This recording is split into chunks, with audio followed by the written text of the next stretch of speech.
vai chegar lá. Eu pensei, até mesmo assim no meu coração, não. Sabe por quê? Porque a gente é tão desprezado assim pela comunidade, as pessoas pensam muitas vezes que a gente vai roubar, que a gente vai fazer alguma maldade, mas mesmo assim, o amor que o Senhor teve, que o pessoal teve da comunidade, nos surpreendeu. Entendeu? E até agora, eu tenho certeza, não acredito no pessoal não, graças a Deus, mas até agora o pessoal espera vocês lá. E a gente vai passar lá. Sabe por quê?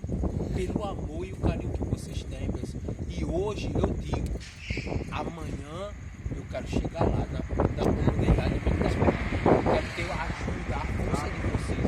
Eu quero poder um dia chegar e pregar a palavra do jeito que Você vai ser o ministro da palavra.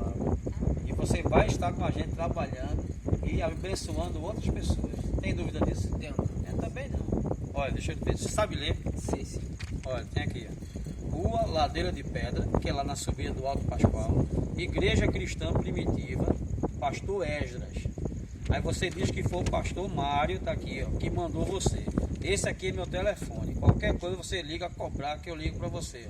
986794255. É comunidade Certo? cristã primitiva, viu? É, comunidade cristã primitiva. Tá Você aqui. escreveu? Tá.